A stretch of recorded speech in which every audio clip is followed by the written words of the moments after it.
नमस्कार। The news breaker के platform पर आप सभी का फिर से स्वागत है। मैं मनोज झा। इन दिनों देश में दलित राजनीति को लेकर जिस तरह से बवाल मचा हुआ है, उसको देखकर तो ऐसा ही लगता है कि कौन अंबेडकर का हितैषी है, कौन अंबेडकर का विरोधी है, अपमान करने वाला है, यही पता नहीं लग पा रहा है। एक पक्ष अपमान करता है कथित तौर पर, दूसरा पक्ष जब मैदान में कूदता है तो फिर उसकी भी टांग खींचने के लिए लोग तैयार खड़े हुए हैं। दलितों के समर्थन को लेकर या दलितों का समर्थन पाने को लेकर जिस तरह से अचानक से इन दिनों रस्साकसी तेज हुई है, उसको देखकर तो ऐसा ही लगता है कि अभी उत्तर प्रदेश और उससे पहले बिहार के चुनाव तक ये मामला बहुत जोर काफी हद तक गरमाने जा रहा है। इसके कई सारे इस जंग के, इस द्वंद्व के कई सारे किरदार होंगे। मामला दरअसल पिछले दिनों संसद में गृह मंत्री अमित शाह के बयान के बाद शुरू होता है, जिसमें कि कथित तौर पर यह बताया गया कि अमित शाह के बयान में अंबेडकर का अपमान है। हालांकि जब हम पूरा भाषण सुनते हैं तो इसमें अपमान जैसी कोई बात बिल्कुल कहीं नहीं है, लेकिन हाँ, क्योंकि एक अंश जब हम काट के जिसको कि प्रचारित किया जा रहा है, वह निश्चित रूप से ऐसा लगता है कि अंबेडकर पर एक मतलब वो अप्रिय टिप्पणी अमित शाह कर रहे हैं। बहरहाल इस टिप्पणी के बाद इस टिप्पणी को लेकर निश्चित रूप से संसद में उस दिन सदन में खुद मल्लिकार्जुन खड़गे भी मौजूद थे, लेकिन उनको शायद उसमें कोई आपत्तिजनक नहीं लगा।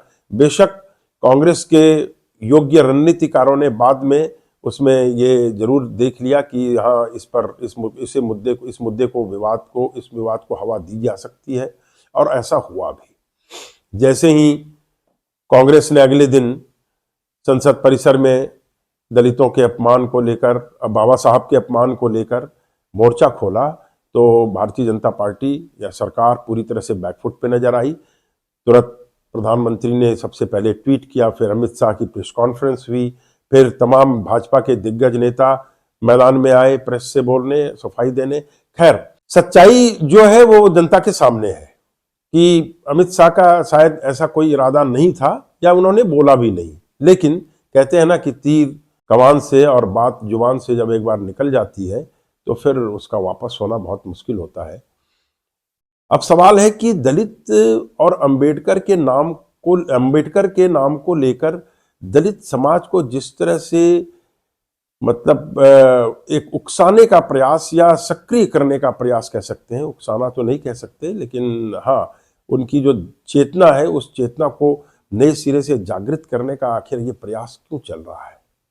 हमने देखा कि 2024 के लोकसभा चुनाव में दलितों का वोट बैंक एक थोड़ा सा, जो भाजपा को पिछले 2 चुनाव से दलितों का बहुत अच्छा काफी समर्थन, भारी समर्थन की बदौलत दोनों बार अपनी बूते भाजपा बहुमत में केंद्र में आई।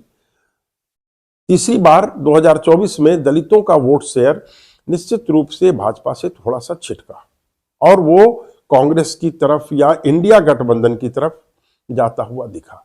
अब सवाल है कि क्या इंडिया गठबंधन या विपक्ष की तरफ दलित वोटों का अकेला पैरोकार कांग्रेस को उनके ही सहयोगी दल बनने देने को तैयार है।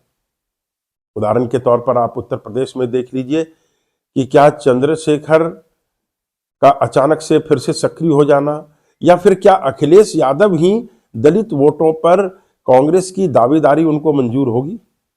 मुझे लगता है कतई नहीं, क्योंकि अवधेश पासी जो कि अयोध्या के सांसद हैं, उनको जिस तरह से अपना बगलगीर बना के अखिलेश यादव ने लोकसभा में जगह दी है, तो उससे साफ साफ पता लगता है कि अब दलित वोटों को एक बार सध जाने के बाद समाजवादी पार्टी या अखिलेश उससे अपनी पकड़ ढीली नहीं होने देना चाहती। दूसरी ओर कांग्रेस को लगता है कि दलित वोटों को साध कर आगे की चुनावी रणनीति को बहुत मजबूती से बढ़ाया जा सकता है। मुसलमानों का खासकर एक समर्थक वर्ग जो है वो फिर से कांग्रेस की तरफ विश्वास दिख रहा है बढ़ता हुआ। तो ऐसे में सवाल है कि दलित वोटों के और जितने दावेदार हैं उनके मन में तो खदबलाहट स्वाभाविक है। निश्चित रूप से आप देख रहे होंगे कि काफी दिनों के बाद मायावती बहन मायावती जी अचानक सक्रिय दिख रही हैं। आज उत्तर प्रदेश के तमाम जिलों में अमित शाह के बयान के खिलाफ और बाबा साहब के सम्मान में प्रदर्शन किया बहुजन समाज पार्टी ने। और चंद्रशेखर ने भी प्रतापगढ़ में चंद्रशेखर की भीम आर्मी ने प्रदर्शन किया, चक्का जाम किया। और दोनों में आप एक समानता देखिए, चंद्रशेखर में और मायावती में। दोनों ने अमित शाह के बयान की तो निश्चित रूप से निंदा की ही, लेकिन साथ में ये जोड़ना नहीं भूले दोनों कि बाबा साहब का अपमान कांग्रेस ने जितना किया है उतना सोचा भी नहीं जा सकता। मायावती जी ने कहा कि बाबा साहब के जीवित रहते जिस तरह से कांग्रेस ने उनको अपमानित किया, कई बार अपमानित किया, उसको भी कतई बर्दाश्त नहीं किया जाएगा। कहने का मतलब है कि अमित शाह के बयान की निंदा तो हो रही है, लेकिन इसमें मायावती हो या चंद्रशेखर, दोनों दलितों के जो ये दलित वोटों के जो नए दोनों जो दावेदार यूपी में खासकर हैं, उन दोनों ने कांग्रेस को भी बराबर से निशाने पे रखा है। मतलब कांग्रेस को कोई स्पेस दलित पॉलिटिक्स में दोबारा बनाने की कोई जगह देने के लिए दोनों में से कोई तैयार नहीं है। इतना ही नहीं, समाजवादी पार्टी और उधर आरपीआई महाराष्ट्र में, इन सब ने भी निश्चित रूप से गृह मंत्री के बयान की निंदा तो की है, लेकिन कांग्रेस को उसमें स्पेस नए सिरे से फिर बनाने के लिए कोई तैयार नहीं है। यूपी में 21% दलित आबादी है, 17 सीट रिजर्व है, 20 जिलों में दलितों की आबादी 25% से ज्यादा है और 40 सीटों पर इसका सीधा प्रभाव है। पिछले लोकसभा चुनाव में बहुजन समाज पार्टी का वोट प्रतिशत गिर के काफी कम हो गया। भाजपा पिछले 3 लोकसभा चुनाव से निश्चित रूप से सबसे ज्यादा दलित सांसदों वाली पार्टी है। लोकसभा में सबसे ज्यादा उनके दलित सांसद चुन के आए हैं। 2019 में 17 में से 15 सीट भारतीय जनता पार्टी ने जीती थी, लेकिन इस बार जिस तरह से भारतीय जनता पार्टी का ग्राफ गिरा है उत्तर प्रदेश जैसे राज्य में, तो उसके लिए चिंता का सबब है। भारतीय जनता पार्टी का दूसरी ओर कहना है कि हमारी सरकार के दौरान जिस तरह दलितों के कमजोर तबकों के उत्थान के लिए काम हुआ, ये आज तक नहीं हुआ है। पीएम आवास योजना हो, जनधन योजना हो, शौचालय हो, या फिर उज्ज्वला योजना हो, या मुफ्त राशन हो, इन सब सारी केंद्रीय योजनाओं से यदि किसी एक तबके को सबसे ज्यादा लाभ पहुंचा है तो वो दलित और दबा कुचला समाज है, जो अंत्योदय जिनका होना है, जो आखिरी पायदान पर खड़े हुए समाज के आखिरी पायदान पर खड़े हुए व्यक्ति का कल्याण है इन सब योजनाओं में। इतना ही नहीं, बाबा साहब के सम्मान की बात यदि होती है तो भारतीय जनता पार्टी ये भी कहती है कि हमने महू में बाबा साहब की जन्मभूमि, लंदन में शिक्षा भूमि, नागपुर में दीक्षा भूमि, मुंबई में चैत्य भूमि, दिल्ली में महान परिनिर्माण भूमि, ये पंचतीर्थ बाबा साहब के बनवाए। हमारे शासनकाल के दौरान बाबा साहब का जितना सम्मान हुआ, जितनी उनकी विरासत को हमने संरक्षित करने का प्रयास किया, वो आज तक नहीं हुआ है। 2025 में अगले साल बिहार का विधानसभा चुनाव, 2027 का यूपी का चुनाव, दोनों ही चुनाव में मेरे ख्याल से दलित वोट बैंक काफी बड़ा रोल निभाने जा रहा है। यही कारण है कि अचानक से बाबा साहब पर गृह मंत्री की टिप्पणी के एक अंश को इस तरह से प्रचारित किया जा रहा है। निश्चित रूप से गृह मंत्री को भी बोलने के पहले सोचना चाहिए था। हालांकि पूरा प्रसंग सुनने के बाद मैं फिर कह रहा हूं कि कहीं अपमान नहीं है, लेकिन राजनीति में कहते हैं ना कि आप किसी को मौका देंगे तो मौका भुनाने के लिए तो लोग बैठे होते हैं।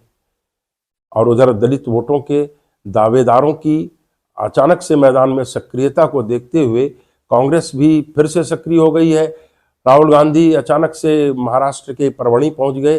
परभनी में एक दलित युवक की मौत का मामला जो है उन्होंने जोर शोर से उठाया और उनका कहना है कि इसके साथ अन्याय हुआ है। वहाँ संविधान की जो एक प्रतिकृति रखी हुई थी उसको नुकसान पहुंचाया गया था, उसके शीशे के बॉक्स को। उस मामले में उस दलित युवक की मौत हो गई थी। राहुल गांधी ने बिना देर किए परभनी जाने में कोई देर नहीं की।